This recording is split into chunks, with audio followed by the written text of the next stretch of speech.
한번 따라 하실까요? 세 가지 감사신앙의 고백. 세 가지 감사신앙의 고백, 이런 제목으로 말씀의 은혜를 나누기 원합니다. 여러분 혹시 어렸을 때 미역 좀 감아보셨습니까? 미역. 여기서 말하는 미역이란 해산으로 먹는 미역국 얘기가 아니죠. 우리가 가만히 생각해 보니까 우리는 그냥 뭣도 모르고 미역 감으러 가자, 미역 감으라 그랬는데 이게 미역이 맞는지 미역이 맞는지 조금 헷갈리더라고요. 지금 생각하니까. 어쨌든 바다에 가서 하는 것은 마치 수영 같은데요, 강에서 하는 거죠. 강에서 하고 또랑은 아니지만 그래도 제법 물이 내려오는 곳에서 헤엄을 치기를 할 때 우리는 미역 감으러 간다. 더운 여름날에. 저도 어렸을 때 기억을 해보니까 한남동에 살았는데 그 제3한강교 그 밑에 지역이 옛날 말죽거리라고 해서 그 지역에 여름에는 미역 감으러 가고 겨울에는 스케이트 타러 많이 갔던 기억이 납니다. 근데 여러분, 강물이라고 하는 것은 바다하고 달라서 이렇게 흘러내려오지 않습니까? 물이. 그래서 이 물속에 들어가게 되면 세 가지 물살을 만나게 되죠. 첫 번째 물살은 뭐냐면 저 멀리서 내게 다가오는 물살입니다. 아직 내 손에 닿지 아니한 그 물살이, 그러나 곧 나에게 다가올 물살이 하나 있고요. 또 하나의 물살은 그게 내 몸을 스치고 지나가는 물살이 있습니다. 그러니까 나를 건드리든 내가 여기서 뭐 물장구를 치든 해서 나하고 만나는 물살이 있습니다. 그리고 또 하나의 물살은 나하고 만난 다음에 내 뒤로 떠나가 버리는 물살이 있습니다. 이 지나간 물살은 내가 어떻게 할 수가 없는 물살이죠. 이 세 가지 물살은 어떤 의미로 비유가 될까요? 세월이 그렇고, 그래서 세월을 유수와 같다, 지나가는, 흘러가는 물과 같다라는 표현을 쓰고요. 이 세월이라고 하는 것은 결국 시간을 말하는 거 아니겠습니까? 시간은 세 가지 시제가 있습니다. 아직 오지 않은 시간을 뭐라고 말하나요? 미래라고 말하죠. 아직 오지 않은 시간, 2021년, 우리에게는 미래처럼 보이죠. 아직 오지 않은 시간. 그리고 지금 내가 만나는, 내 몸을 스쳐 지나가는 현재적인 시간이 있습니다. 그걸 뭐라고 말하나요? 현재라고 말하죠. 지금 몇 시예요? 몇 시냐고 물어보는 것은 지금 흘러가는 시간이, 나를 만나는 지금 이 순간이 몇 시냐고 묻는 것이죠. 그리고 그 시간은 나를 만나는 순간 툭 하고 지나가 버리죠. 지나간 세월을 뭐라고 말하나요? 과거라고 말하는 거죠. 이 과거는 도대체 어떻게 할 수가 없는 건 지나가 버렸기 때문에 그렇습니다.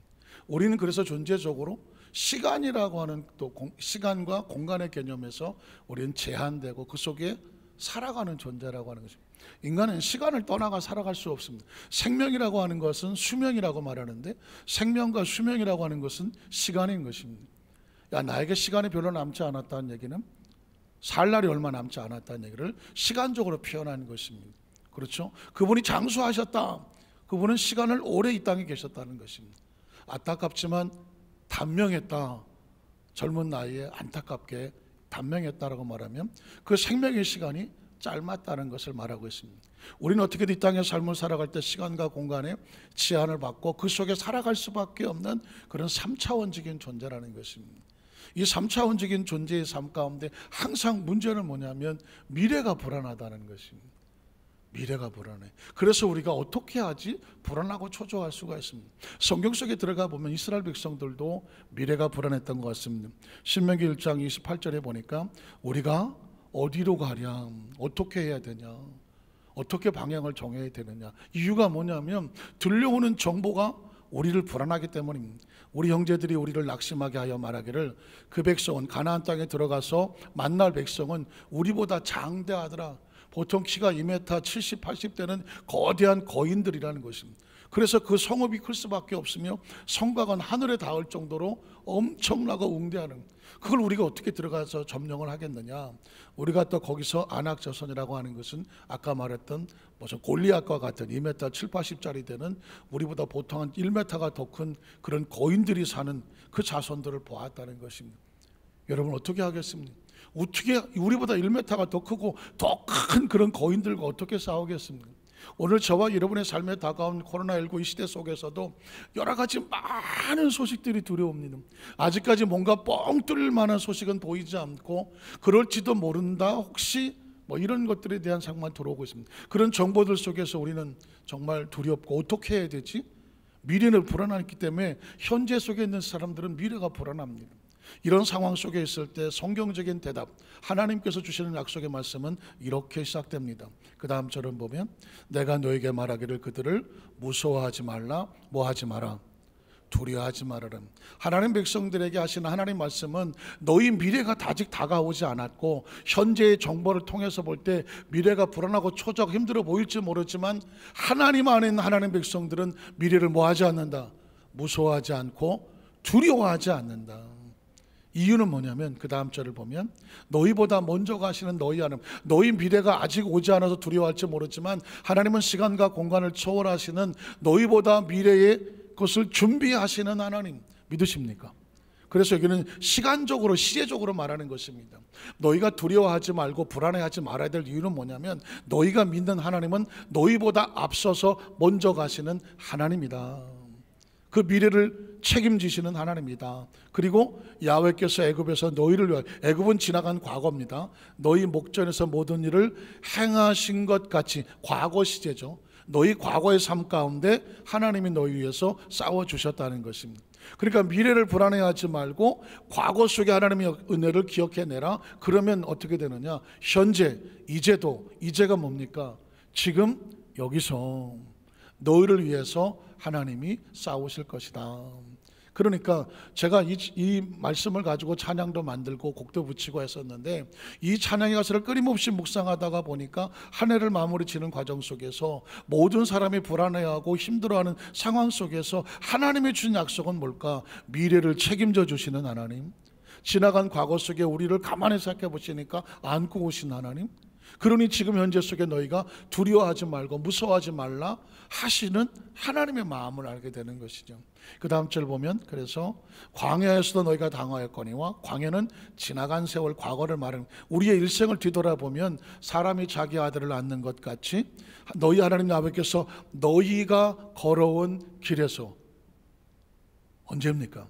과거죠. 우리의 지나온 여정 속에서 어떻게 했습니까? 너희를 안고 왔다는 것입니다. 안고 안아서 이곳까지, 이곳은 어디예요? 지금 여기 현재까지 이르게 하셨느니라. 그러니 현재 있는 우리의 모습은 누가 만드신 거다? 하나님의 은혜로 이루어진 것이다. 이것을 믿으면 우리가 어디로 갈까 불안해하지 않지만 이걸 믿지 않으니까 불안할 수밖에 없는 것입니다. 그래서 33절에 보면 하나님이란 분은 어떤 분이냐? 그는 너희보다 먼저 그 길을, 먼저라고 하는 것은 미래에 가야 할 그 길을 하나님께서 먼저 가시는 하나님, 그리고 그곳에 우리가 어떻게 해야 할 것을 예정하시고 장막 칠 것을 찾으시는 하나님, 믿으십니까? 그리고 밤에는 불로 낮에는 구름으로, 우리 인생의 삶에 밤을 만날 수도 있고 낮을 만날 수가 있는데 광야길의 어떤 환경 속에서도 하나님께서 지키시고 보호하셔서 너희 갈 길을 어떻게 할지를 가이드하고 에스코트하고 내비게이션과 같이 그 앞길을 어떻게 해주신다고요? 지시해 주신 하나님이라는 것입니다. 오늘 하나님께서 우리에게 이런 시간 속에서 우리가 갇혀져 있는, 우리가 살고 있는 시간 속에서 하나님의 모습을 조금 더 구체적으로 찾아보며 은혜 나누기를 원합니다. 우리 첫 번째로 지나온 우리 삶 가운데 함께 하셨고 어디까지? 여기까지 도와주신 하나님께 감사하기를 원합니다. 여기까지 도와주신 하나님은 성경적에 발견되는 하나님. 사무엘상 7장 3절로 4절을 보면 사무엘이 이스라엘 백성을 다스리던 때에 블레셋이라고 하는 거대한 민족이 전쟁을 일으키러 다가왔습니다. 이런 위기를 만났을 때 개인의 가정이든 사업이든 직장이든 나라적이든 민족적이든 위기를 만났을 때 하나님의 사람들은 어떻게 이것을 헤쳐나가느냐? 이 본문 가운데 있습니다. 사무엘이 이스라엘 온 족속에 말하 이르되 만일 너희가 전심으로 야훼께 돌아오려거든, 어떤 위기를 만나거나 문제가 생기면 어떻게 해야 된다? 하나님께로 돌아와야 된다. 이걸 회개라고 말하는 것이고 새로운 방향을 정하는 것입니다. 덜커덕 문제가 생긴다면 벽을 향해 서서 홀로 하나님 앞에 서서 지금 내가 잘 가고 있습니까? 혹시 하나님 보시기에 잘못 가고 있지 않습니까? 하나님과의 관계를 한번 회복하는 시간이 필요하고 잘못됐다면 하나님께로 어떻게 해라? 돌아와라. 그런데 그냥 돌아오는 것이 아니라 전심으로 하나님께 돌아오려거든. 그 다음 절을 보면 이방의 신들과 아스타롯을 너희 중에서 제거하고 하나님 외에 내가 가슴에 품었던 것들을 어떻게 하고 끊어내고, 인생의 삶을 살아가다 보면 신앙인이라고 할지라도 하나님보다 먼저 마음을 빼앗기고 생각을 빼앗기고 감정과 기분에 의해서 나를 움직이게 하는 어떤 것이 생길 수가 있다는 말이죠. 이게 영적으로 보면 우상과 같은 것이거든요. 하나님 위의 것들을 뒀던 것을 제거하고, 한번 따라 하실까요? 제거하고, 우리의 삶을 새롭게 정결하는 걸 거룩이라고 말하고 경건이라고 말하고 제거한다고 말하는 것입니다. 그 다음에 너희 마음을 야훼께로 향하여 하나님만 어떻게 해라? 섬겨라 라고 말하는 것입니다. 예배하라는 것입니다. 회개하고 돌아서서 내 자신을 깨끗하게 하고 하나님을 향하여 마음을 정하는 것입니다. 자, 그리고 그리하면 어떻게 될까요? 너희를 블레셋 사람의 손에서 건져내리라. 싸움이 중요한 게 아닙니다. 어떤 문제를 만나면 내가 하나님과의 관계를 회복하는 것이 중요합니다. 그래야 그 다음의 문제가 해결될 수가 있다라고 말하는 것이죠. 그 다음 절을 보면 이에 이스라엘 자손이 바알들과 아스타롯을 제거하고 하나님은 어떻게 하더라? 섬기더라. 수순을 받죠. 하나님께로 온전히 돌아오는 방향을 정하는 것입니다. 그리고 그 다음 절에 보면 사무엘이 이르되 온 이스라엘은 미스바로 모여라. 미스바 많이 들어보셨죠? 위기를 만났을 때 하나님 백성들이 함께 모여서 기도하는 영적인 장소 미스바로 모여라. 내가 너희를 위하여 야훼께 기도하리라 하매. 그래서 그리스도인들은 어떤 상황이 됐든 간에 문제를 만나면 지금 뭐 할 때다? 기도할 때다. 한번 따라하세요. 지금 우리가 미스바로 모여 하나님께 부르짖으며 기도할 때입니다. 감정이 폭받칠 때, 화가 날 때, 속상할 때, 마음이 서운할 때, 외로울 때, 쓸쓸할 때, 막 어쩔 줄 몰라서 막 마음이 막 분탕질을 하고 막 감정에 휘둘러 어쩔 줄 모를 때, 그때 가장 위험할 때거든요. 외부에서 무슨 전쟁이 나서가 아니라 내 속에 안정하지 못하는 게 이걸 전쟁이라고 말하는 것입니다. 그때는 어떻게 하는 거냐면 하나님께로 나와서 기도줄을 붙잡아서 다시 기도로 회복을 해야 합니다.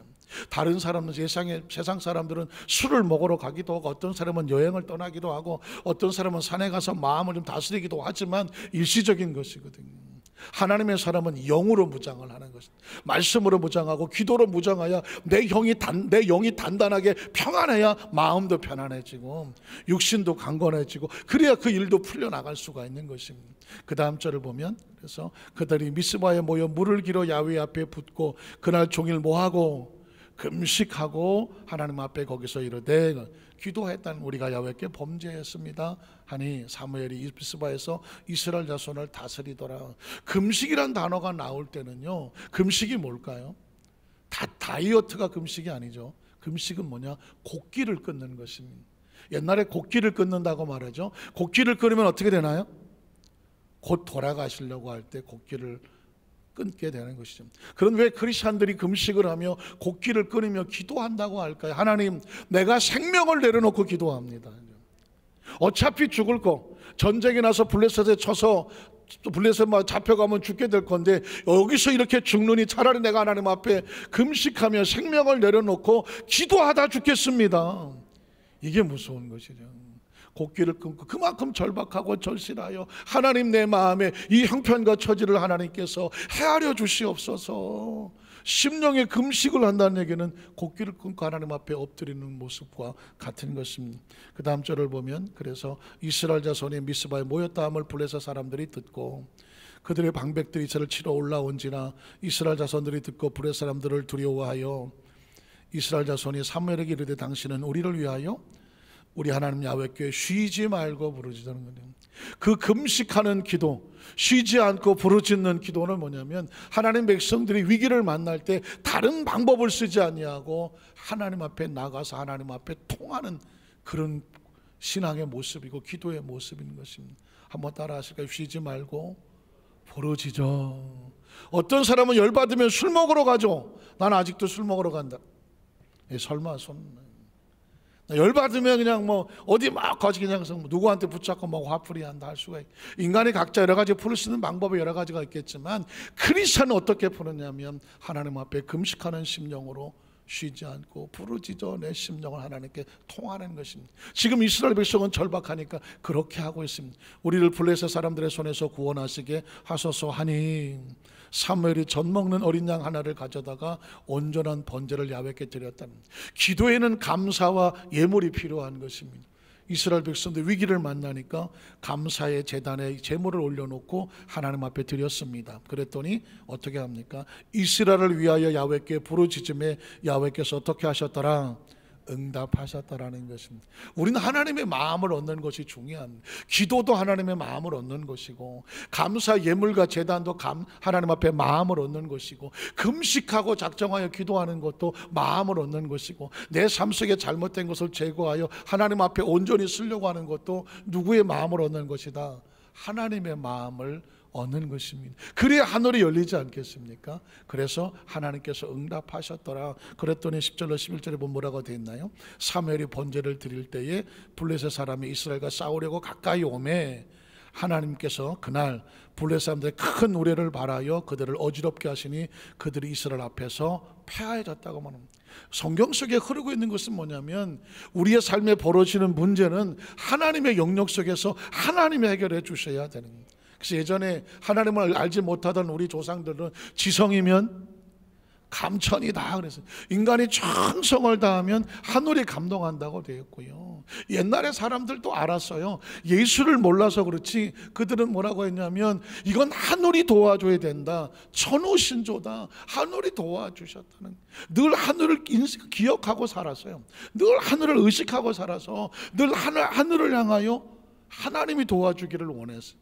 그 하나님이 그 창조자라는 것을 몰라서 그랬지, 인간은 본능적으로 하나님을 찾게 되어 있는데, 우리의 생사 여탈과 삶에 주관하시는 분이 하나님인 것을 성경이 기록하고 있습니다. 그들이 이스라엘 앞에서 패하게 되었습니다. 11절에 보면, 그래서 이스라엘 사람들이 미스바에 나가서 블레셋 사람들을 추격하여 벳갈날에 이르러서 쳤더라, 승리를 했다는 것입니다. 그래서 나오는 고백이 12절에 있습니다. 사무엘이 돌을 하나 취하여 단을 쌓고 미스바와 센 사이에 세워 이르되, 기억하십시오. 한번 따라 하실까요? 야훼께서 여기까지 우리를 도우셨다. 그래서 그 이름을 뭐라고 말하죠? 에벤 에셀이라고 말하는 것입니다. 그러니까 우리가 어떤 위기를 만날 때 정말 중요한 건 뭔지 아십니까? 나를 여기까지 도와주신 하나님의 은혜를 기억해내야 되고요, 그 하나님의 은총을 잊어버리지를 말아야 됩니다. 참 가슴 아픈 장면이 민수기 14장 1절로 4절에 나오는데요, 이 사람들이 가나안 거의 코앞에까지 와 있는데 그 열 정탐꾼의 보고를 받고 일시에 300만이 무너져 버리거든요. 왜 무너지는지 압니까? 사람이 언제 절망한지 아십니까? 사람의 숫자와 상관이 없어요. 개인이든 단체든 수백만이든 무너지는 데는 원인이 있습니다. 온 회중이 소리를 높여 부르짖으며 백성이 밤새도록 통곡하였더라. 이스라엘 자손이 다 모세 아론을 원망하며 온 회중이 그들에게 이르되, 왜 원망할까요? 우리가 차라리 애굽 땅에서 죽었거나 이 광야에서 죽었으면 좋았을 것을 어쩌자고 하나님께서 우리를 여기 그 땅으로 인도하겠다고 와서 그들의 칼에 쓰러지게 하려고 하는가? 차라리 우리 처자가 사로잡히니 어디로 돌아가자? 애굽으로 돌아가는 것이 낫지 않겠느냐? 이에 서로 말하되, 하나님이 세운 지도자 말고 우리가 세운 지휘관을 세우고 애굽으로 돌아가자. 이들을 말하는 가운데 뭐가 빠졌습니까? 과거에 자기들을 어떻게 보호하고 오신 하나님에 대한 인식이 없어요. 지금 당장 문제가 있는데 왜 문제를 하나님이 해결해 주지 않느냐? 혹시 하나님이 날 죽이려고 그런 거 아니냐? 하나님 이제 못 믿겠다. 우리를 안아오신 하나님을 기억하지 않아요. 여러분, 신앙생활에 시험이 왜 듭니까? 왜 두려워합니까? 왜 절망합니까? 낙심합니까? 여기까지 내가 어떻게 왔는지를 잃어버리면 지금 당장 있는 문제가 서운한 것입니다. 하나님은 신명기 8장 1절로 4절에 보면, 내가 오늘 명하는 모든 명령을 너희는 지켜 행하라. 그리하면 너희가 살고 번성하고 야훼께서 너희 조상들에게 맹세하신 땅에 들어가서 그것을 뭐하리라. 앞으로 나오겠지만 하나님의 계획은 우리 미래의 청사진을 가지고 계시는 거예요. 현재와 상관이 없어요. 내 사정과 상관없이 우리를 향하신 하나님의 계획이 있어요.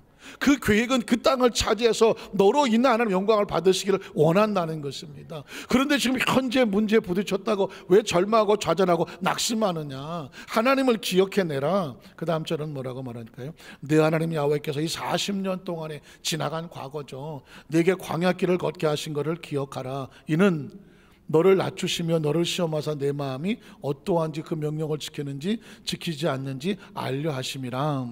너를 낮추시며 너를 줄이게 하시며 또 너도 알지 못하며 내 조상들도 알지 못하던 만나를 내게 먹이신 이유가 있습니다. 하나님 안에서 우연은 없습니다. 반드시 필연이고 이유가 있는데, 그 이유는 뭐냐면 사람이 떡으로만 사는 것이 아니고 사람은 하나님 위에서 나오는 모든 말씀으로 사는 줄을 너로 가슴에 새기고 알고 깨닫게 하기 위함이라는 것입니다.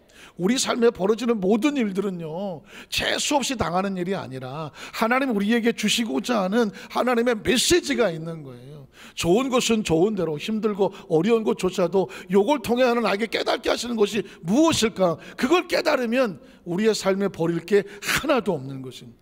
지나온 삶 속에 태어나서 지금까지 오면서 왜 나는 남보다 뭐 이렇지 못하고 저렇지 못하고 막 억울하고 속상하고, 또 나는 막 힘들고 어렵고 뭐 재수가 어떻고 운명이 어떻고 팔자가 그렇고 막 이런 것들이 복잡하게 감정을 휘저을 때 기억하십시오. 하나님의 사람은 지나간 과거에 우연은 없습니다. 힘들고 어려운 고비 속에서 하나님께서 우리 깨닫게 해주고 싶은 그런 메시지가 있는 거예요. 하나님 그 상황 속에서도 우리가 하나님을 향한 마음이 변하지 않는지 그 마음을 알고 싶었기 때문이고, 사람은 운명과 제사로 팔자로 살아가는 것이 아니라 하나님의 무엇으로 살아간다? 말씀으로 살아가는 것을 깨닫게 하기 위함이다. 4절에 보면 그래서 이 40년 동안에 생각해봐라. 네 옷이 떨어졌느냐, 헤어졌느냐, 네 발이 부르터서 신발이 다 떨어져 맨발로 걸었느냐, 40년 동안에 너의 생명은 하나님이 지키시고 보호하셨다는 것입니다. 지금 이 순간에 저와 여러분이 한 해를 마무리 져가며, 아니 평생을 살아가시면서 매 순간 기억하실 것은 뭐냐면, 내가 지금까지 여기 살아온 것은 운명과 재수와 팔자가 아니라 하나님의 은혜다는, 믿으십니까? 하나님이 안고 품고 오고 먹이시고 입히시고 보호하셔서 여기까지 오는 거예요. 좋은 것은 좋은 대로 하나님의 은혜고, 내 계획과 생각대로 안 돼서 한때 서운하여 가슴을 치고 속상했다고 할지라도 가만히 생각해 먼 훗날 뒤돌아보면 그 속에도 숨겨진 하나님의 메시지가 있어. 우리를 더러 강하게 하고 담대하게 만들어서 더 큰 일을 감당할 수 있는 능력의 그릇을 만들기 위해 하나님의 속뜻이 있다는 사실을 기억하시기를 주의 이름으로 축복합니다. 신명기 1장 31절은 그래서 하나님은 이렇게 말하는 것입니다. 광야에서 너희가 당하였거니와 사람이 자기 아들을 낳는 것 같이 너희 하나님 야훼께서 너희가 걸어온 길에서 너희를 안으사 이곳까지 이르게 하셨느니라. 제가 선교 생활하면서도 처음에 많이 힘들었던 얘기를 했죠. 어디 낯설고 물설고 한 번도 가보지 않았던 미국이라는 나라에 가서 거기서 정말 선교지 생활을 출발하고 한다는 게 만만한 것은 아니거든요. 뭐 조심스러운 이야기지만 원주민 선교가 어려울 것 같지만, 물론 원주민 선교도 어렵죠. 그러나 미국 선교를 해본 사람은 원주민 선교사도 어렵지만 미국 세계의 땅끝을 어디라고 말하냐면 차라리 미국이라고 말합니다. 모든 곳이 풍요라요. 복음 들어가기도 쉽지 아니하고 만만한 곳이 아니거든요. 그런 그곳에 가서 복음을 전하고 한다는 사역자가 쉽지는 않아요. 사실 매일매일이 눈물이었고 매일매일을 기도하면 견딜 수 없는 상황 가운데 하나님께서 주셨던 것은 뭐냐면, 어떻게 현실을 이겨낼 수 있을까? 뭔지 이겨냈을까? 지금까지 누구의 은혜로 살아왔느냐, 그걸 꼽는 겁니다. 이것도 감사하고 이것도 감사하고 이것도 감사하고, 하나님의 은혜를 깨닫기, 막 지나간 과거를 이렇게 복귀하듯이 깨닫기 시작하면 어떤 생각이 생긴지 아십니까? 그래, 그 하나님이 지금 나를 여기까지 안고 왔는데 지금 현재 힘들고 어렵고 여러 가지 일들도 그 많은 고비 속에서 저는 수도 없이 죽을 뻔했어요. 물에 빠져서 죽을 뻔한 적도 있고, 연탄가스 마셔갖고 20대 때 경기 도립병원에 막 새벽 한 3시 안쪽으로 실려간 적도 있고, 저보다 늦게 온 사람은 다 죽었어요. 그건 뭐 어떻게 알겠어요. 그리고 뭐 버스가 굴러서 뭐 떨어진 적도 있고, 트럭이 군대상에서 굴러온 것도 있고, 뭐 이렇게 저렇게 보면은 살아있는 사람이 아니에요. 뭐 제가 40대 때는 그냥 뭐 어떻게 뭐 갑자기 뭐 책상이 쓰러져 갖고, 언제 쓰러졌고 얼마나 쓰러졌고 얼마나 깨어났는지도 모르는, 정말 거의 죽음과 같은 체험도 겪으면서, 야, 이게 살아간다는 게, 사람 산다는 게 순식간이구나. 자동차 사고는 0.2초 하다가 꽝 할지 몰라요. 제 기억 속으로 만 할 수 있으면 피할 수 있어요. 제가 그런 경험이 있어요. 앞차가 갑자기 쓰는 바람에 하는 순간에 하는 틈이 있어서 피했어요. 안 부딪혔어. 그런데 부딪힐 때는 딱 하나예요. 하면 부딪히는 거예요. 어가 없는 거예요. 그런데 세상을 떠날 때는 어도 없더라고요. 제 경험으로 보면 자기가 쓰러지는지도 몰라. 아무 의식이 없이 탁 나가 떨어진 것. 깨어보니까 쓰러진 거야. 깨보니까. 여러분, 삶은 그렇습니다. 우리에게 시간이 굉장히 많은 것 같지만, 그러나 시간은 우리 영역이 아니에요. 그 시간은 누구 영역입니까? 하나님의 영역이야. 그러니까 살려주셔야 사는 거예요. 내가 살아보려고 아무리 몸부림을 쳐도 살려주셔야 사는 거죠. 지나간 과거 속에 지금 우리가 살아있다는 얘기는 지나간 과거 속에 하나님께서 생명과 시간을 안고 지금 여기까지 와 있다는 거예요. 우리가 어떻게 살아있나요? 뭐 예약을 했나요? 어디서 뭐 생명 탱크를 사서 지금 한 10년 20년 뭐 해놓고 있는 상태인가요? 아닙니다. 살려주셔야 사는 거다. 그럼 두 번째로 어떻게, 지금 이 순간에도 하나님이 함께 하시는 그 은혜의 감사 고백을 하는 거죠. 살아있는 사람은 반드시 기억하십니다. 지금 우리가 살아있는 것은 하나님이 우리와 함께 하시기 때문입니다. 마태복음 1장 18절로 19절을 보면 예수 그리스도의 나심은 이러하니라. 예수님의 탄생의 핵심적인 메시지는 하나님이 우리와 함께 하심입니다. 자, 그의 어머니 마리아가 요셉과 약혼하고 동거하기 전에 성령으로 잉태된 것이 나타났더니 그의 남편 요셉은 의로운 사람이라 그를 드러내지 않냐고 가만히 끊고자 했다. 우린 예수님의 성탄 기사만 읽으면은, 성경 말씀만 읽으면 은혜가 되고 막 설레고 가슴이 뛰죠. 그러나 정작 요셉은 죽을 맛이라니까. 약혼녀가 갑자기 배가 불러오니 이거 어떡하겠어요. 그래서 요셉의 고민이라고 하는 막 머리가 아파갖고 편두통이 와서 막 이거 어떡하지. 사람이 독해야 막 소리 지르고 하겠지. 착하고 의로운 사람이라서 이거 어떻게 고민을 했다는 거 아니겠습니까? 그래서 안 되겠다, 그냥 소리 없이 마리아도 생각해야 되고 하니까 조용히 끊자라고 했다는 것이죠. 얼마나 힘들었겠습니까? 끊고자 하여. 그래서 그날 밤에 이 일을 생각할 때, 고민할 때입니다. 그때 주의 사자가 현몽하여 이르되, 꿈속에 나타나서 다윗 사손 요셉아, 네 아내 마리아 데려오기를 뭐하지 말라, 무서워하지 말라, 고민하지 말라, 편두통 앓지 말라, 막 속상해하지 말라, 막 그냥 어쩔까 괴로워하지 말라는 것입니다. 우리의 삶에요, 생각지 않은 일이 벌어질 수 있는 것입니다. 예상치 않는 일, 정말 생각만 해도 골치 아픈 일이 벌어질 수가 있는데, 놀라운 것은 주의 천사가 나타나서 뭐라고 말했냐면, 그거 고민 아니야. 그 속에 하나님의 숨겨진 뭐가 있다? 속뜻이 있다는 것입니다. 이거 참 기가 막히지 않습니까? 이건 누가 봐도 고민입니다. 그런데 하나님은 그 속에 숨겨진 속뜻을 가지고 있는데, 그 뜻이 뭐냐면, 네 아내 마리아 되기를 무서워하지 말아라. 그에게 잉태된 건 뭐냐면, 네가 재수가 없고 운이 안 좋아서 잘못된 여자를 만나서 된 것이 아니라 성령님의 역사하심이 속에 숨어 있다는 것이죠. 이게 크리스찬들이 어떤 상황 속에서도 함부로 어떤 일을 평가하지 않는 이유, 내 삶에 벌어진 일을 함부로 내가 단정하지 않는 이유, 재수 없어, 감정적으로 대하지 않는 이유, 뭔지 아십니까? 그 속에 숨겨져 있는 하나님의 뭐가 있다? 뜻이 있기 때문입니다. 그 도대체 성령으로 숨겨진 뜻이 뭐란 말입니까? 성령으로 된 것이라 아들을 낳으리니 이름을 예수라 하라. 이는 그가 자기 백성을 그들의 죄에서 뭐 할 거예요?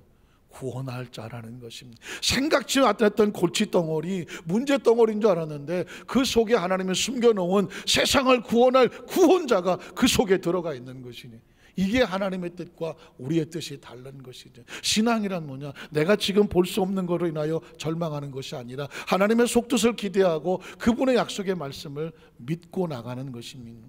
그래서 구원자라면 그 다음 절에 보면, 이 모든 일이 된 것은 우연과 팔자와 운명이 아니라 주께서 선지자로 하신 약속의 말씀을 이루려 성취하심이니, 이르시되 보라, 처녀가 잉태하여 아들을 낳을 것이요 그의 이름을 뭐라고 하리라? 임마누엘이라 하리라. 임마누엘, 이를 번역하면 무슨 뜻일까요? 하나님이 우리와 함께 계시다는, 예수 그리스도의 이름을 부른다면 하나님이 함께 하시다는 자동으로 따라오는 것입니다. 예수님을 구주로 믿으시면 아멘 하시기 바랍니다. 예수 믿는 크리스천은 본능적으로 난 혼자가 아니다, 본능적으로 나는 하나님이 우리와 뭐한다? 함께 계시다가 같이 따라와야 되는 것입니다. 그래서 여러분, 성경을 보면은요, 예수 그리스도 이전의 사람들은 하나님께서 만나주셨을 때 그들에게 아주 도배하듯이 하신 말씀 뭐냐면, 넌 혼자가 아니다, 내가 너와 함께 한다는 것입니다. 예수 그리스도 이유는 그냥 예수 이름을 부르면 그곳에 약속이 되어 있어요. 그러나 믿음의 선배들은 하나님이 일일이 약속을 해야 됐었습니다. 창세기 28장 10절로 15절에 보면 하나님께서 야곱에게 이렇게 말합니다. 야곱이 브엘세바에서 떠나 아시는 것처럼 혼자 낯선 곳으로 야밤에 보따리 싸서 아무것도 갖지 않고 도망치듯이 떠나는 것입니다. 하란으로 향하여 가더니 한 곳이라든 해가 진지라 거기서 유숙하려고 노숙을 하는 거죠. 그것을 한 돌을 가져다가 잘하신 것처럼 돌베개를 베고 거기 누워 자니 형편과 처지가 심히 어렵다고 권고한 것이죠. 꿈에 본즉 사닥다리가 땅 위에 서 있는데 그 꼭대기가 하늘에 닿았고, 또 본즉 하나님의 사자들이 하나님이 보여주시는 것이죠. 그 위에서 오르락 내리락 하고, 또 본즉 야훼께서 그 위에 서서 이르시되 하나님이 하실 말씀이 있는 거죠. 나는 야훼니 너희 조부 아브라함이 하나님이다, 이삭이 하나님이다. 내가 누워있는 땅, 이름 없이 지나가는 낯선 땅인 줄 알았지만 거긴 약속이 있는 땅, 축복이 있는 땅, 하나님의 계획이 있는 땅, 내가 너와 내 자손에게 주리니 내 자손 땅에 티끌같이 되어 내가 서쪽과 동쪽과 북쪽과 남쪽으로 퍼져나게 될 것이며, 미래를 말하는 것이죠. 땅의 모든 족속이 너와 내 자손을 말미암아 무엇을 받으리라? 복을 받으리라. 사랑하는 성도 여러분, 오늘 저와 여러분의 환경 가운데, 여건 가운데 현재를 보고 절대 평가할 이유 하나도 없어요. 현재를 보면 야곱처럼 처지가 힘든 사람 없습니다. 아무것도 없고 돌베고 길거리 노숙하고 있는 거예요. 근데 하나님 말합니다. 네가 있는 그 땅이 축복의 땅이 될 것이고, 내가 너로 인해 복을 남아 너희 자손들이 복을 받게 될 거라는 것입니다. 사실 우리는 운명과 팔자로 살지 않고요, 하나님 우리를 향하신 계획으로 사는 거예요. 신앙을 갖게 되면 놀라운 하나님의 비전을 보게 되는 것입니다. 우리가 어느 대학을 나왔고, 우리가 뭐 어느 정도 무슨 돈을 받고 어떤 삶을 살아가며, 우리 뭐 출신이 어쩌고 뭐 나이가 어쩌고, 이건 우리끼리 얘기잖아요. 여기 야곱하고 비교해서 갖다 놓으면 야곱은 우리보다 한편이 엉망진창이란 말입니다. 그런데 하나님께서 그에게 자신의 꿈을 말하지 않습니까? 사랑하는 성도 여러분, 하나님 우리와 함께하면 뭘 준지 아십니까? 하나님의 계획을 주는 거예요. 하나님의 비전을 열어주시는 것입니다. 하나님의 약속을 주는 것입니다. 그런 하나님 사람은 날마다 기적과 기대로 사는 거예요. 지금 보십시오. 이게 지금 야곱의 귀에 돌려오겠습니까? 형편 처지가 엉망진창인데, 근데 하나님 말합니다. 개의하지 마라. 난 너에게 이런 약속을 가지고 있다는 것입니다. 하나님이 함께 하신다는 것은 다른 게 아닙니다. 하나님의 꿈과 약속과 축복이 함께 하신다는 것입니다. 그래서 그 다음 절을 보면 이렇게 말하는 것입니다. 내가 너와 함께 있었습니다. 너는 돌베개를 베고 혼자 있는 존재가 아니야. 내가 너와 함께 있어서 네가 어디로 가든지 홀로 두지 않고, 내가 너를 뭐하며 지키며 너를 이끌어 가이드하고 컨보이하고 에스코트해서 어떻게 다시 너를 회복시켜 줄 거다, 이 땅으로. 제가 오늘 강대성에 뭐 2부 때는 시간이 좀 그래서 말을 못했는데요, 3부 때 제가 뒤에서 이제 기도하면서 성도를 쳐다보면서 놀라운 체험을 했습니다.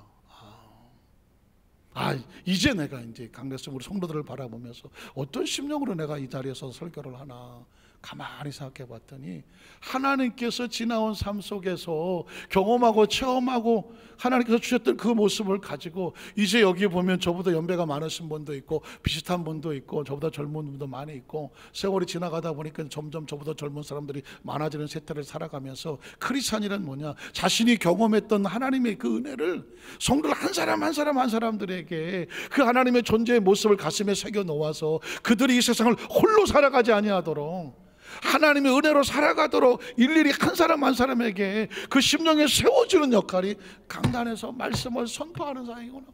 그래서 지금 제가 아까 이 9시 예배를 드리면서 뒤에 가만히 한 분 한 분을 쳐다보면서, 하나님 한 분 한 분 살아오신 지난 과거 속에서 하나님이 안고 오셨고, 지금도 하나님의 함께 하심을 선포하면서 깨닫게는 뭐냐면, 하나님의 엄청난 계획이 함께 한다는 얘기는 감상적인 얘기가 아니라 시적인 얘기가 아니라, 하나님의 계획이 저와 여러분이 함께 해주셔서 그가 끌고 간다는 거예요.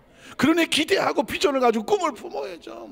여러분 보십시오. 야곱도 홀로 두지 않았고요, 제가 다 읽진 않겠습니다. 요셉도 홀로 두지 않았고, 가는 곳곳마다 하나님이 함께 하셔서 복을 주셨고 그랬습니다. 모세는 여러분 홀로 두는지 아십니까? 40년 동안 광야에서 혼자 있는 줄 알았습니다. 양떼나 치고. 그런데 하나님께서 불러서 너 이제 가서 애굽의 내 백성 건져내라고 하니까, 하나님 내가 이 나이에 내가 갑니까? 내가 무슨 군대가 있습니까? 뭐 내가 무슨 무슨 뭐가 있습니까? 나이가 젊습니까? 뭐라고 말합니까? 그래도 가라. 누가 함께 있다? 내가 반드시 너와 함께 있어서. 하나님이 함께하면 그게 가장 막강한 의미라는 거죠. 반드시 내가 너와 함께 있어서 너를 통하 이 백성을 건져내리라 하는 건, 나 같아도 군대가 있어야 되고 장수가 있어야 되고 병력이 있어야 되고 뭐 사람이 많아야 가서 애굽에서 뭘 해보죠. 그러나 하나님 말씀합니다. 내가 너와 반드시 함께 하겠다고 말하는 것입니다. 그리고 하나님이 함께 하셔서 40년 동안 이스라엘 백성을 광야에서 건져내셨습니다. 모세가 죽고 여호수아가 남았을 때 하나님께서 여호수아에게 뭐라고 말합니까? 무슨 말을 해주면 여호수아가 힘을 얻겠습니까? 다른 말이 아닙니다. 내가 모세와 함께 있었던 것처럼 40년 동안 봤잖아. 똑같이 너와 함께 있어줄게. 믿으십니까? 이게 하나님께서 여호수아에 갔으면, 저는 그래서 지난 30년 이상 되는 목회 연서 중에서 처음부터 목회 처음에 붙잡았던 말씀이 여호수아 1장 5절로 9절에 있는 말씀입니다. 하나님 여호수아에게 말씀하시기를, 그때 그 나이 40년 모세와 함께 있었던 것처럼 너와 함께 있어줄게 하지 않았습니까? 그 여호수아와 함께 있었던 하나님, 저와 함께 해 주시옵소서. 그래야 목회를 합니다. 그래야 사역을 합니다. 그래야 말씀을 전합니다. 그래야 하나님 일을 합니다. 사람이 뭘 하겠습니까? 지난 30-40년 동안 그거 붙잡고 달려온 거예요. 그리고 오늘 이 자리에서 여러분에게 토하는 것입니다. 사랑하는 성도 여러분, 기억하십시오. 똑같이 말씀하시는 거죠. 내가 모세와 함께 했던 것처럼 너와 함께 해줄 것이고, 그 여호수아와 함께 했던 것처럼 여러분과 함께 해주실 줄로 믿습니다. 그래서 하나님이란 존재는 함께란 존재인데, 함께 한다는 얘기는 감상적인 단어가 아니라고 말했죠. 하나님의 꿈을 우리를 통해서 일하여 주신다는 것입니다. 그리고 마태복음 28장의 마지막 절에 보면 예수님께 이렇게도 말합니다. 내가 보라 세상 끝날까지. 한번 읽어볼까요? 마태복음 28장 19절 21절. 그러므로 너희는 가서 모든 민족을 제자로 삼아 아버지 아들과 성령 이름으로 침례를 베풀고 내가 너에게 분반 모든 것을 가르쳐 지키게 하라 볼지어다.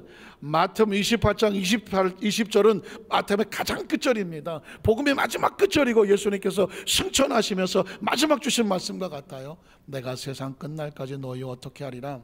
항상 함께 하리라. 뒤집어 말하면 너희 결코 혼자가 아니라는 겁니다. 예수 이름을 부르는 백성은 결코 혼자가 아니라는 것입니다. 그리고 그 예수님께서 요한복음 14장 1절로 3절에 오면 어디까지 함께 있느냐 하면, 너희는 마음에 근심하지 말아라. 하나님 믿으니 또 나를 믿어라. 내 아버지 집에 거할 곳이 많도다. 그렇지 않았으면 너에게 일렀으리라. 내가 너희를 위해서 거처를 예비하러 가노니, 가서 너를 위해서 거처를 예비하면 내가 다시 와서 내게를 영접하여 나 있는 곳입니다. 한번 따라 하실까요? 나 있는 곳. 나 있는 곳. 여기가 어디일까요? 나 있는 곳, 하나님의 나라 속에 하나님이 계시는 곳, 이 땅에 육신을 벗고 우리가 영원히 살아갈 곳이 나 있는 곳입니다. 왜 어느 무슨 이단 단체처럼 천년왕국이 이 지구에서 벌어지지? 이단왕국은 이렇게 말합니다. 천년왕국은 저 죽어서 가는 천국이 아니라 이 지구에서 천년왕국이 벌어진대. 난 지구에서 천년 살고 싶은 생각은 없어. 지구에서 지금 죄송하지만 60 넘었더니 축구도 못해. 내가 이제 50대 날아다녔는데 60대는 축구하고 나니까 관절이 아파. 피곤해. 아주 일주일 동안 힘들어. 이거 회복이 안 돼. 안 해. 나는 이제 보십시오. 70, 80, 90, 한 100살 돼봐. 한 150살 돼봐. 이게 내가 사는 거예요? 죽은 거예요? 깨야 돼? 말아야 돼? 애매하니. 그런데 천년을 살라고요? 제가 들은 이유가, 이 지구는 시간과 공간의 제한을 벗는 것이고, 지구에서 태어난 존재들은 세월이 지나가면 다 낡아지게 되어 있어요. 몸도 낡아지고 모든 게 낡아지게 되어 있어요. 인간은 시간과 공간의 제한을 받아서 천년 사는 걸 꿈꿀지 모르지만 어림도 없는 소리예요. 우리의 본질은 육체가 아니라니까. 육체는 세월이 지나면 나이가 먹어서 기능을 상실하고 땅에다 묻을 수밖에 없고, 육체를 벗어야 영이 어디로 갑니까? 시간과 공간을 초월하는 예수님 말씀하시는 나 있는 곳을 갈 수 있는 방법은 육체를 벗어야 되는 거죠. 시간과 공간에서 벗어나는 것이 하나님의 나라 백성들의 꿈인 거예요. 우리가 육신 안에 들어와서 이놈의 몸뚱아리 때문에 죽었잖아. 이거 몸뚱아리 때문에. 여러분 살면서 제일 힘든 게 뭔지 아세요? 앉았다 일어나는 거예요. 제가 정말 한 90 넘으셨던 분 같아요. 한 100살 되신 분인데 같이 식사를 하시고 일어나려니까 막 눈물이 나더라고요. 옆에서 도와주지 말라 그래. 본인이 혼자 일어난다고. 막 땅바닥을 기고 뒤틀어갖고 벽에 있는 걸 붙잡고 혼자 막 일어나더라고요. 일어나요. 내가 90대고 100대면 나도 저러겠구나. 앉았다. 이 몸뚱아리가 이게 보통 힘든 게 아니야. 나 요즘 앉았다라는 거 힘들다. 힘들지. 다 앉아보세요. 아이고. 다 아이고 뭐 일어나 보려 그래 봐요. 어딜 붙잡고 일어나야 될지 이게 붙잡고 아이고 일어나잖아요. 이 살다 보면 이제 몸이 이게 이렇게 내 말대로 돼주는 게 아니에요. 인간의 본질적인 모습은 이 육신을 벗고 이 영이 시간과 공간을 초월해서 하나님의 나라 속에 영원히 있게 하리라. 그래서 예수님께서 이렇게 말씀하는 것입니다. 내가 다시 와서 너희를 내게로 영접하여 나 있는 곳에서 영원히 있게 하리라. 육체 신경 안 써도 돼. 머리 빠지는 거 신경 안 써도 되고요. 무엇을 먹을까 무엇을 신경 안 써도 돼. 그러면 여러분 뭐가 될까요?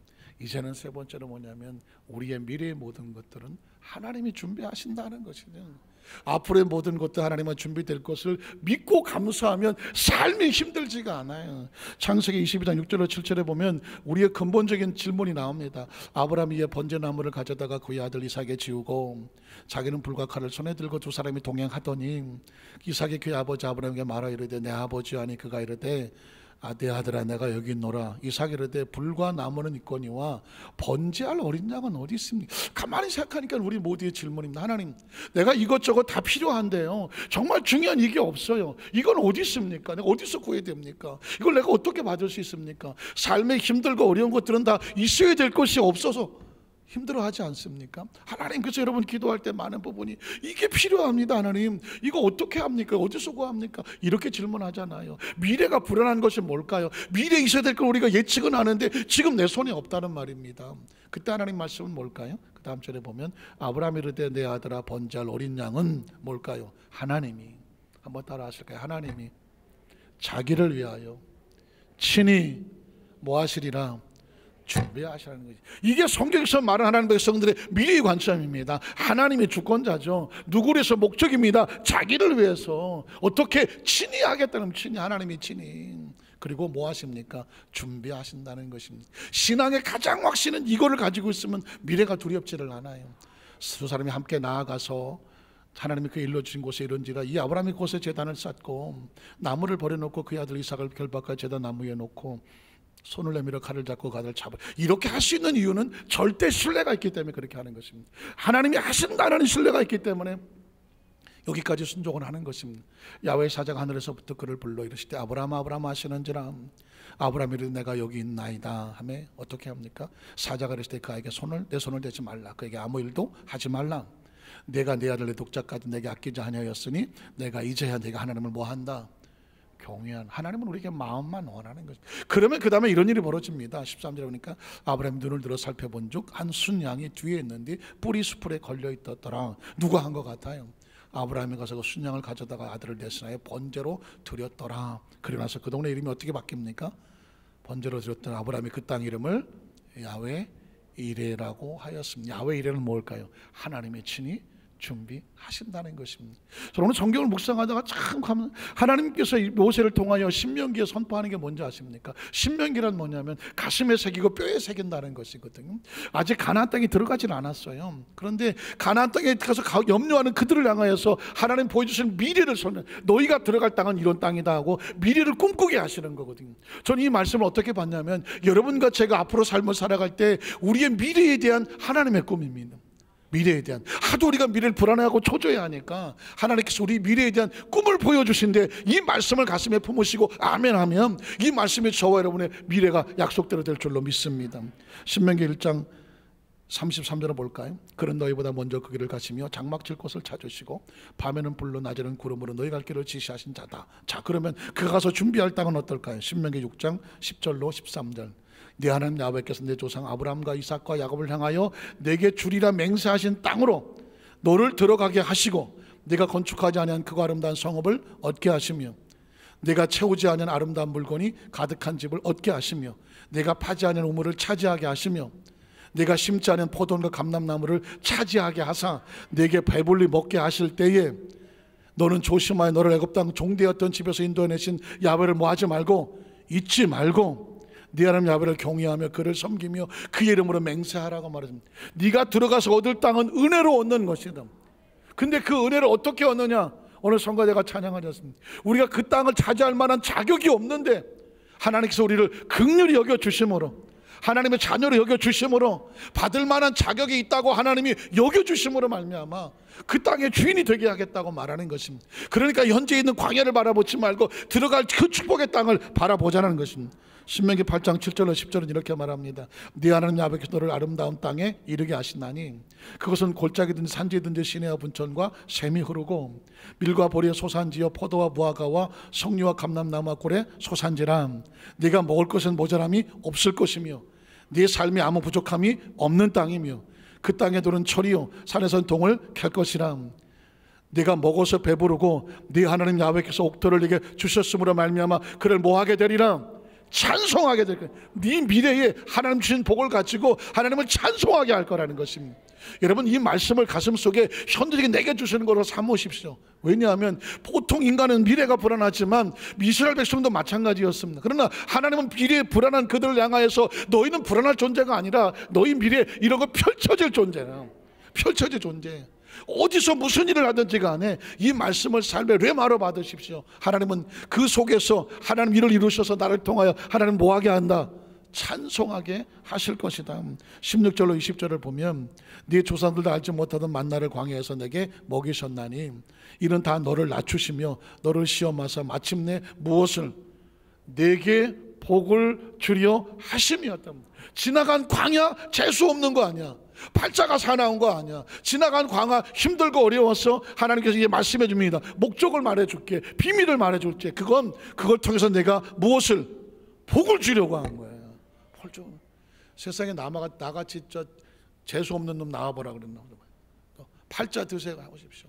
크리스천은 지나간 과거를 어떻게 해석하느냐? 지나간 삶에 하나님께서 내가 당했던 모든 일을 통하여 하나님은 그 과정을 통해서 우리를 뭘 주시려고 하는 거예요? 복을 주시려고 해요. 이제 다시 지나간 과거 때문에 울지 말아요. 지나간 과거 실패 때문에 위축될 필요가 없어요. 지나간 과거 어떤 것 때문에 쭈삣쭈삣할 이유가 없어요. 그 어떤 것도 우리가 하나님 안에서 우리가 자신 없어 할 이유가 없어요. 왜냐하면 하나님 말씀합니다. 너희 지나간 광야가 슬프냐, 아프냐, 자신 없어 보이냐, 마음에 열등감이 생기냐, 그로 인해서 어디 가서 또 쭈삣하게 말 못하느냐. 너무 세게 쳐서 너에게 복을 주려 하십니다. 너에게 복을. 지나간 과거는 하나님께서 나를 복되게 하심이에 믿으십니까? 그 다음처럼 뭐예요? 그러나 내 마음에 이르기를 내 능력과 내 손의 힘으로 내가 이 재물을 얻었다 말할 것이다. 내 하나님 야훼를 잊지 말고 기억하라. 그가 내게 재물 얻을 능력을 주신 거다. 지금 있는 모든 재물은, 지금 있는 모든 위치는, 지금 있는 모든 삶의 모든 것들은 하나님이 주신 거다. 이것만 잊지 말라는. 성경은 우리에게 네가 앞으로 가난하게 될 것이다, 없을 거 없게 될 것이다, 병들게 될 것이다, 이런 걸로 이렇게 말하지 않습니다. 그런 거 염려하라고 말하지 않습니다. 네가 잘 될 때에, 복을 받을 때에, 높아졌을 때에, 부유할 때에 혹시라도 그거 내 힘으로 된 거라고 교만하지만 말아라는 것입니다. 하나님 잊어버리지만 말아라. 이같이 말하라 하시는 이유는 내 조상들의 맹세하신 언약을 오늘과 같이 이루게. 여러분, 이 성경이 굉장히 좀 우리가 이렇게 복을 받을 한 사람도 빼놓지 않고 이 축복의 대상이 되는 이유가 뭔지 아십니까? 이미 내가 너희 조상들에게 네 자손을 이렇게 복주겠다고 약속했기 때문이라는 것입니다. 우리가 자격이 없는데요, 너희가 자격이 없는 게 아니라 이미 내가 너희 조상들에게 복을 주겠다고 약속을 했어. 그래서 그 자손이 조상의 후손이기 때문에 너에게 복이 임하는 거라는 것입니다. 예수 그리스도가 우리의 믿음의 조상이거든. 예수를 믿음으로 말미암아 너희에게 복을 주기로 약속을 했기 때문에 예수 이름으로 우리가 복을 받는 것입니다.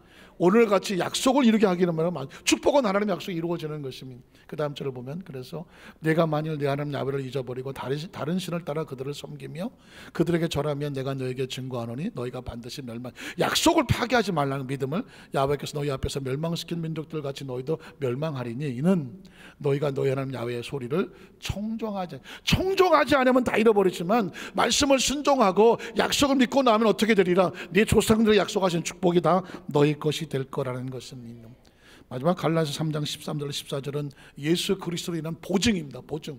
그리스도께서 우리를 위하여 저주를 받은 바 되사 율법의 저주에서 우리를 깨끗이 씻어 속량하여 값을 치르셨으니 기록된 바 나무에 달린 자마다 저주하는 자라. 예수가 저주를 다 청산하였으니 14절에 보면 이는 그리스도 예수 안에서 아브라함의 복이, 믿음의 조상들이 약속했던 복이 이방인들까지 저와 여러분에게 미치게 하고 복을 받는 것이고 또 우리로 하여금 믿음으로 말미암아 성령의 약속을 받게 하려 함이라.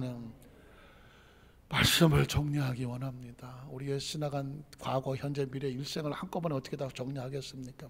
비록 짧은 시간이지만 기억하실 것은 우리의 지나간 과거에 버릴 게 하나도 없이 하나님이 안고 오신 복을 주려 했고, 지금 우리와 함께 하신다는 하나님의 꿈이 우리를 이루어 가시겠다는 것이고, 미래는 주님이 청산을 준비해 놓고 찬송할 수 있는 복이 있도록 미래가 준비되어 불안해하지 말라는 것이죠.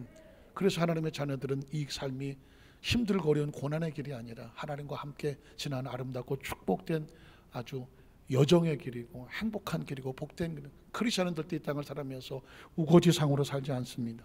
크리스천은 이 땅에서 행복한 모습으로 살아가는 것입니다. 왜냐? 하나님의 꿈이 있기 때문입니다. 기도하겠습니다. 하나님 아버지 감사합니다.